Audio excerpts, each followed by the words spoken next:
আসসালামু আলাইকুম এসএসসি পরীক্ষার্থীরা, কেমন আছো সবাই? আশা করি সবাই আলহামদুলিল্লাহ ভালো আছো। আজকে তোমাদের গণিত পরীক্ষা অনুষ্ঠিত হয়েছে এবং এই মুহূর্তে ভাইয়া যশোর বোর্ডের সমাধানটা দিয়ে দেবো, উদ্ভাসের সমাধান।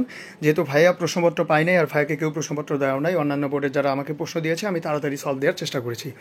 সো যাই হোক, তোমরা সঠিক উত্তরগুলো মিলিয়ে নিবে আর সবাই প্লিজ চ্যানেলটা সাবস্ক্রাইব করবা। ভাইয়া চেষ্টা করবো তোমাদের সিকিউ কোয়েশ্চেনের উত্তরগুলোও ভিডিও আকারে দেওয়ার। সো যারা সাবস্ক্রাইব করবা তারা সব কিছু জানতে পারবা। এখানে দেখো সেট ঘ থেকে পড়ছি, সবগুলো সেটের প্রশ্ন কিন্তু একই রকম, জাস্ট আগে পরে দেয়া।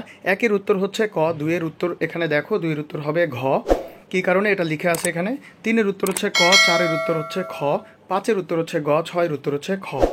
এরপরে দেখো তোমাদের সাতের উত্তর হচ্ছে ঘ, আটের উত্তর হচ্ছে ঘ, নয়ের উত্তর হচ্ছে ক, দশের উত্তর হচ্ছে ক, এগারোয়ের উত্তর হচ্ছে গ, বারোয়ের উত্তর হচ্ছে খ, তেরোয়ের উত্তর হচ্ছে ক। পরবর্তী পেজে ভাইয়া চলে আসি, সেখানে দেখো তোমাদের চোদ্দোয়ের উত্তর হচ্ছে ঘ, পনেরোয়ের উত্তর হচ্ছে ঘ, ষোলোয়ের উত্তর হচ্ছে ক, সতেরোয়ের উত্তর হচ্ছে ঘ, আঠারোয়ের উত্তর হচ্ছে ক, উনিশের উত্তর হচ্ছে খ, বিশের উত্তর হচ্ছে ঘ। পরবর্তী পেজে ভাইয়া চলে আসি, সেখানে দেখো তোমাদের একুশের উত্তর হচ্ছে ঘ, বাইশের উত্তর হচ্ছে গ, তেইশের উত্তর হচ্ছে খ, চব্বিশের উত্তর হচ্ছে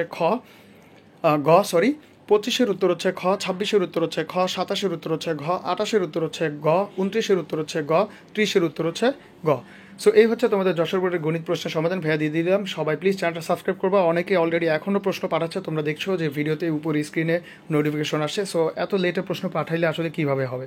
সো যাই হোক, সবাই চ্যানেলটা সাবস্ক্রাইব করবো, এসএসসির সকল আপডেট এখানে পেয়ে যাবা।